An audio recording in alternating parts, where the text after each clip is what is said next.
All right, so we're looking here at, the pound dollar. So with this setup, I mean, as you can tell, I'm gonna go out to the weekly to kind of give a wrap idea what we're looking at. So as you can see, the drawdown here, with this drawdown, you're basically seeing the trend line for a downward trend, right? And so you're basically in like a little channel here and here. Then the diversion that sets up here just kind of make everything explanatory for this setup. So in seeing how everything's moving here, you definitely can tell with this box setup that we didn't really place any higher highs, only higher lows, as seen right there with this dark cloud cover pattern that's set up after the drop below the box. And with that rejection here, you're basically coming back up to the Fibonacci set. With the Fibonacci set, you're looking at the previous levels of high downward to the previous low, going up to retest 38.2, 50%. We didn't really get there until we started dropping. So basically, on a weekly pattern, you can kind of see the same setup here in the box pattern. And even though I chart mostly on that 1 hour, you basically can see the same kind of setup here with this box setup. So basically we're looking at no more newer highs, just straight lower lows, even after the Fibonacci setup. So that's why I'm looking pretty hefty on that, this open position up so much on this here account.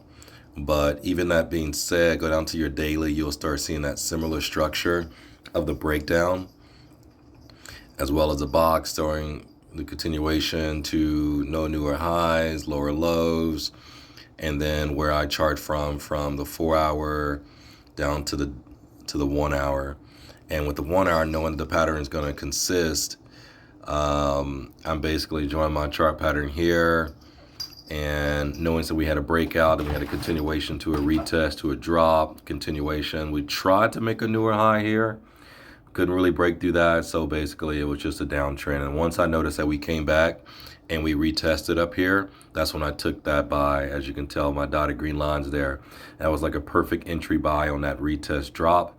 And then continuation to scale in at the positions here and here, and then also here on the lower end drop. And so now that we've placed a newer lower low, we're going to come back and retest that area here, which I will eventually draw another pattern here for the setup on the continuation. And basically we're looking at this area that holds for support 1.2481.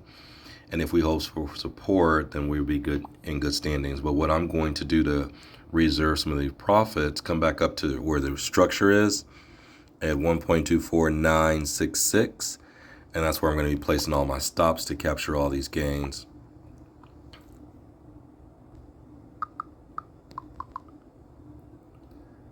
All right, so we're going to leave that alone.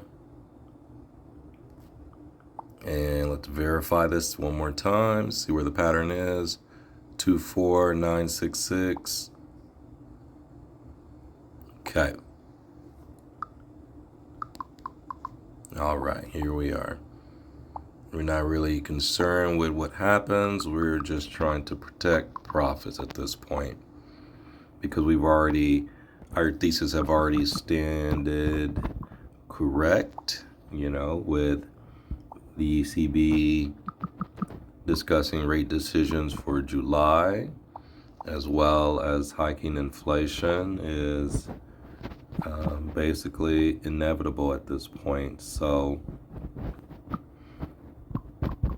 the key is to salvage our profits so that the market won't reject. Getting at that 3 p.m. closing time, the key is always to try to protect profits after hours because low volatility leads to indecision. All right, so now we look back. we see that we are protected here. All of our profits are captured. Our red is going to be the stop. So if it does break above that, we still hold and keep most of our profits. I'm hoping that it gets down to this point, 124. I think I have it at 3.5.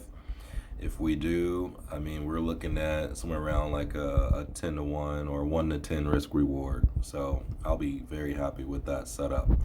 All right, so that's on the pound US dollar. Looking fairly good right now, holding profits over 6. And we'll keep it there for the moment. All right, thanks for tuning in. Thanks for watching.